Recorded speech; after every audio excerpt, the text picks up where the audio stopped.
for something like that. But I'm just curious as to where your head is on the impact that you've had in women's sports. I'm very aware. Very aware that women are headlining WWE because of me, that women are, headlining and making big paydays in boxing because of me. I'm like in bare knuckle boxing and I'm sorry. What? Did she say what I think she said? aware. I'm aware that women are headlining WWE because of me, that WWE women are headlining because of her. Huh. That's funny. I don't remember her being there during different things before. She did main event WrestleMania 35, but was she the one responsible to get us there? Maybe she was at the event. I don't recall her being there for the other things that were about it. But let's get through this. She saying she got there, but I doubt it. Ronda Rousey just told Takedown on SI Sports Illustrated that women are headlining WWE because of her. Now let's stop there for a moment because I got questions for her. She's not going to answer, obviously, because she's focusing on her match in LA right now. But let's get into it. Welcome to the T-Drops. Today's drop, let's go through Ronda Rousey's statement and see if we can myth bust it. I'm going to be asking, I think, questions most wrestling fans like you and me would know, and then we'll see if it's true. But before we do that, the reason she did this whole thing is because on May 16th, she is going to have an MVP MMA match for the very first time against Carano. This has been set up for a while now. It's going to be on Netflix. It's going to be at the Inuit Dome in LA. You know Ronda Rousey. Yeah. It's this woman, the woman that apparently she said she created women in the UFC, which I can say is partially true. She was one of the early pioneers out there, but the reason she was great, she's an Olympic winner. Can't take that away from her. But the reason she was great is because she didn't have in the early days that much competition. It wasn't until Holly or whatever her name is and Amanda Nunes herself, her last opponent, started showing up, who are much more well equipped for MMA, to the point that once they started appearing in UFC and challenged her, a whole different narrative started. The fact that she can get beaten, for example, against Amanda Nunes in less than 40 seconds. She talks a big game, she got punched, she got knocked out, and she won. And this is these are one of the many reasons why she stopped UFC and went to the WWE. But we're not talking about UFC. She can take UFC. Let's talk about the fact that she said she was one of the main people, that she is the reason that women main event in the WWE. Now, maybe she's talking about pay-per-view, but if she's talking about main eventing in general, that honor goes to Lita and Trish Stratus because they main evented a Raw many years ago. They're the first ones, as far as I know. You guys want to question me in the chat? You are more than welcome, but we all can agree it's not Ronda Rousey. Now, let's go back to her damn interview. Like I said, she talked to this guy called Zach Geardorn. He's from the Takedown. She said, I'm very aware that women are headlining WWE because of me. That women are headlining and making big paydays in boxing because of me. And everything that's a contact sport and yada, yada, yada, end quote. To be fair, she does soften up in the end, but she says she'll never fully understand the scope of her ripple effect. Cool. We'll note that. But this became the headline, and a headline is the headline. The headline is what the fans are now seeing all over the internet. So let's go through it. Let's ask some questions. Let me ask you something, Miss Ronda, and I apologize to viewers. I can obviously, due to copyright reasons, not show videos in full play motion, but I will show you images of it. So I will bring up a lovely situation here. There we go. Who remembers this event? This moment. Let me ask Ronda then. Miss Ronda, were you there on July 13 of 2015? You know, that special Monday Night Raw when Stephanie McMahon herself walked out on Monday Night Raw and announced the Women's Revolution. When she called up from NXT Charlotte, Sasha Banks, and Becky Lynch. There we go. And there's Miss Sasha Banks. All of them. There they are. Were you there? I don't see you. Were you there? No, I don't see her. I don't see her at all. I see the Bellas. I know people hate the Bellas at times, but they were there. I see Charlotte. I see Paige. I see Becky. I see Naomi. I see the boss, Sasha Banks. No, I don't see her there. I see Snuka. Nah, you weren't there. You were still in UFC. You were doing your thing. And that's fine. But you weren't there. This is one of the keystone moments that helped lead to that main event that you did. But anyway, maybe you were at the next event. Maybe you were here. Were you at Respect at NXT Takeover? Do you guys remember this match? Because I do. I remember this is the first PLE main event.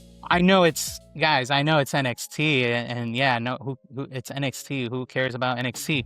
But were you there? August 22nd, 2015. Were you there when Sasha Banks and Bayley tore off the roof for NXT Takeover Respect? I don't see you there. Iron Man, Iron Woman match. Is this the main event? Yeah, this is the main event. This is the end of the PLE right here. This is the full event. Where were you? I thought you said you main evented the first PLE. I thought everyone main evented because of you. I don't see you here tearing off the roof. What? Is that it, Chef? NXT who? Is that what she's saying? NXT who? Yeah. Too bad half of the NXT locker can take her down in an actual wrestling match. But hey, what do I know? You're right. Anyway, were you there? Okay, how about this? Let's bring it this. I know this is not a main event. Oh no. I don't even have an image of this, but I do have it in my stream deck. Let me just turn this off because I think you were there. I think. Maybe you were there. Hold on. Were you here? October 30th, 2016? When Sasha and Charlotte had the first ever women's Hell in the Cell match? The first women in history to climb this structure? I don't think you were there either. Okay. All right. You were definitely, okay. All right. You were definitely at the Nets event, right? Oh, wait. Oh, no. Wait. You weren't there June 18, 2017 for the first ever women's Money in the Bank ladder match? You know? No, you weren't there either. Okay. My bad. You weren't there. All right. Yeah, it was a banger, wasn't it? Okay. She was definitely here. She was at the women's first Royal Rumble, right? Back in January 2018? Oh, no, that's right. Look, I mean, I can fast forward this. She wasn't at the whole Rumble match, but she was somewhere. Asuka won that match. Bless her heart, her whole blue hair era. Oh, that's right. She showed up at the very end, shaking hands to people and just pointing at the sign because she thought she was going to main event. You didn't participate in the first ever women's Royal match, which, by the way, if push comes to shove, I think this was the main event. Yes, it was. It was the main event for PLE. So in reality, this is the first main event right here.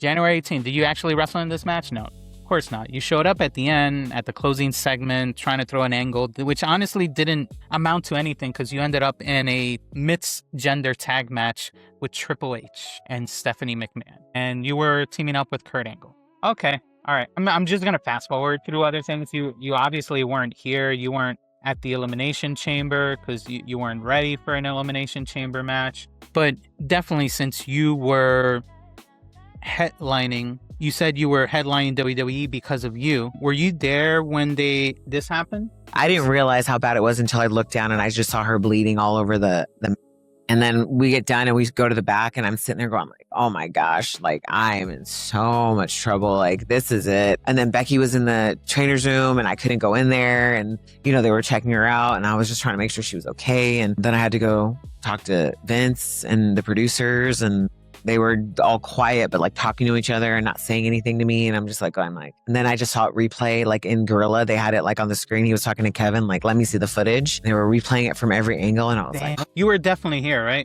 You were there. Here's where it gets interesting. The moment that actually broke how everything will reciprocate in months after, leading to WrestleMania 35. This is when women's division changed, when a person that they didn't see as a main eventer became a main eventer. But this wasn't a Ronda match. It was November 12, 2018. Nia Jax throws a punch that unfortunately wasn't supposed to land. It breaks Becky Lynch's face, and Becky climbs onto the arena, higher in the arena, with blood streaking across her face, stares at everyone down in front row. This is the moment Becky Lynch became the biggest star in the company. This is where the man was born. This image went viral. Every news article picked it up. ESPN, Sports Illustrated. The man trended for a while, at least for a week.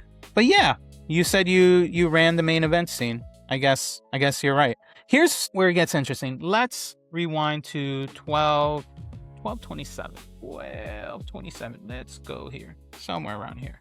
There we go. Right. That Survivor Series thing fell through? After WrestleMania, I literally like printed out like a whole presentation for them, for me and Becky, or singles, and how we would do it, how we would like actually like plan it out and like, you know, like rehearse these things and have them like woven throughout the show, and like to do something really exceptional and new with me. Yeah. And sorry, there's something going on in my room. But and then like Vince and them were like, oh yeah, this is a great idea. This is great. This is great.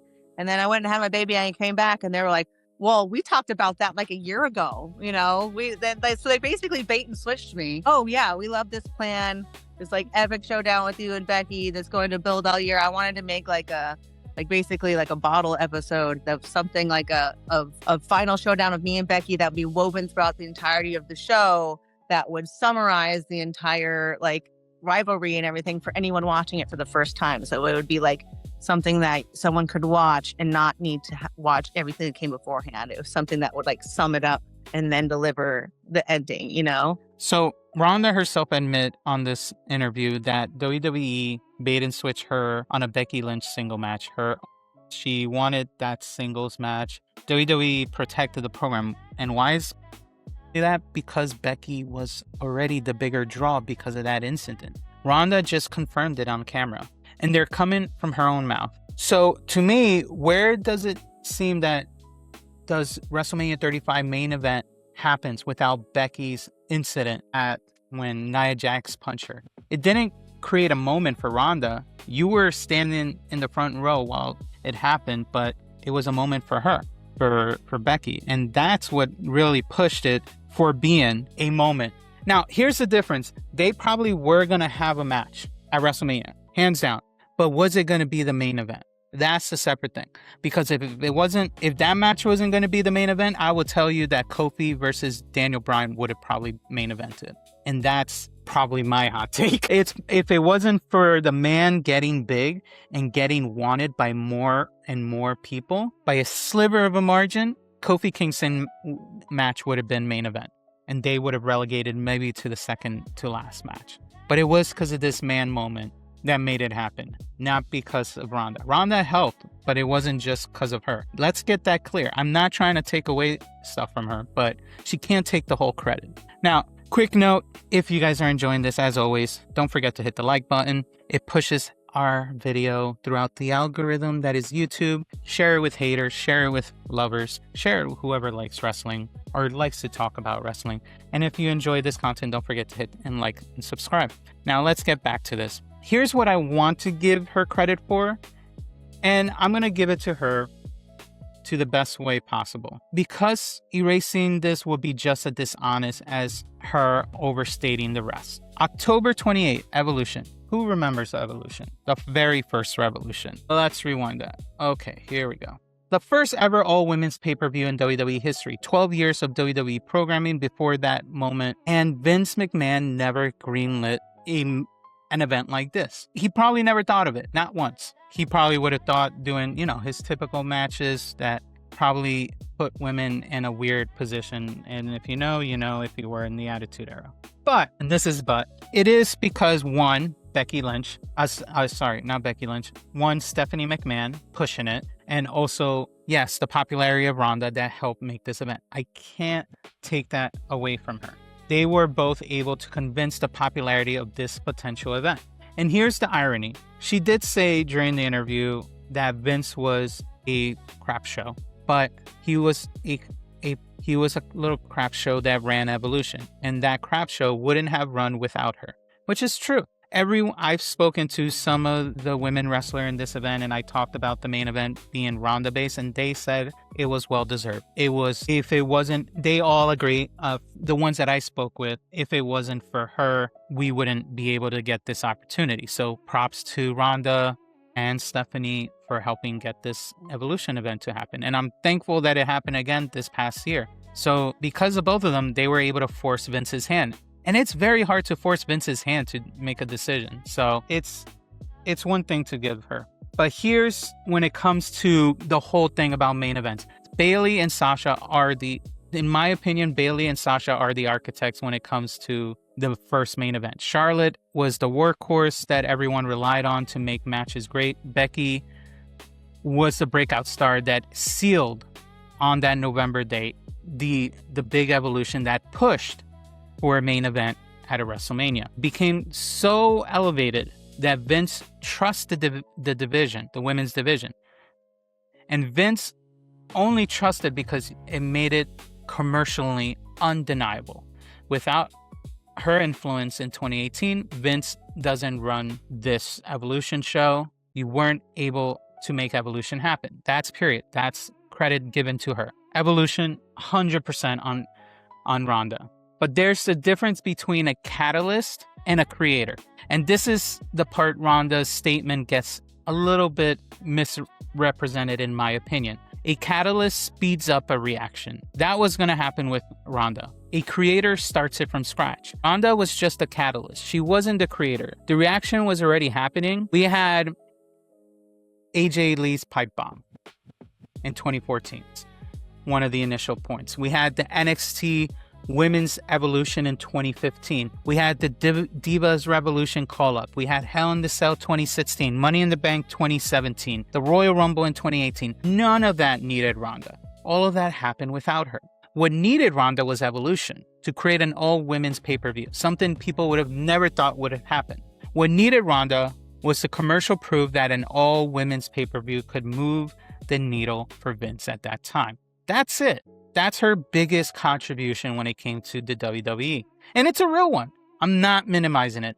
But pretending you carried the whole revolution on your back when you walked in 3 years late from when it actually started, you're giving a little, in my opinion, disservice to Sasha, to Bayley, to Charlotte, to all the women that before her. It erases the fact that Becky's blood on that November date means nothing. It erases what AJ Lee contributed. To me, that's a problem in my opinion. It's not what you're claiming, it's what you're accidentally taking away from everyone else in the locker room, which I think is a problem. Now, let me talk about a little bit, give her her due. I'm not going to bury anyone in this video, and that's not my intent. But one thing about Ronda. Number one, she was in the first WrestleMania main event for the women, WrestleMania 35. She took the pin. She put Becky over. Respect to her. 2, she did move mainstream eyeballs when we needed it. Gave a measurable bump to more people watching in 2018. And then 3, obviously, and the biggest one, Evolution happens because of her commercial weight that she can give to the product. She gave that. Props to her. She's not wrong that she had impact. She definitely had impact. The problem is the scope. Women are headlining WWE because of me. It's too big. Women got their first pay-per-view because of me. I would defend that take all day. See the difference? One is honest, one is press tour math. But anyway, to me, Ronda Rousey, in the history of the WWE, in my opinion, she is a catalyst, not the creator of the women's evolution. She's a finisher to an era, not a founder. No shame in that role, though. Closing the deal is a hell of a contribution to the thing. She was on the table before she walked in the room. But the deal was on the table before she walked the room. Bayley versus Sasha is, to me, one of the big foundations of the women's revolution. Becky bleeding on that table was a moment. The Women's Royal Rumble, the Elimination Chamber, the Money in the Bank, all those. Evolution is Ronda's momentum, a real one. But when you stack those 3 pillars next to each other, the house gets built by all of them, not just one. All of the women. So anyway, next time, I will say, if bless your heart, I'm trying to be nice. Next time you do a press tour, Ronda, here's my suggestion. Say what you want to say, but also give flowers to those that were with you along the way. Give Sasha her flowers. Give Bayley her flowers. Give Becky her flowers. Give yourself the credit for Evolution. Most of the women seem to agree with that. That would be a more honest version of your statement. That version doesn't disrespect anyone in that revolution. But anyway, drop your thoughts below on the following things. 1, if Nia Jax doesn't break Becky's nose or face on November in 2018, WrestleMania 35 still have a women's main event. 2, what's your greatest of all time moment in the women's wrestling history? Was it Bayley versus Sasha Iron Man? Was it Mania 35 or was it something else entirely? Let me know in the comments. 3, if Ronda never signs in 2018, does Evolution ever happen? Or does Vince keep slow walking the division forever? Let me know below. And as always, if you enjoyed the tea and if the tea hit right, hit the like and subscribe, and I will see you on the next video. Wow. Oh, I didn't see that. Thank you so much for the $2 super chat. Oh, I know. Ronda lost the first Mania main event. That match, I will tell you, it was so late when that match happened. It was past midnight, and we were all tired because of it. Me and my wife went to that WrestleMania, and we were just tired because it was like a 7-hour show, and everyone lost a lot of energy by the time the main event happened. Everyone got very emotional because of the Kofi win, and we were all overjoyed. All our energy was towards that match, that by the time this match happened, we weren't recharged enough to continue that momentum. And it's unfortunate for them, but still, they made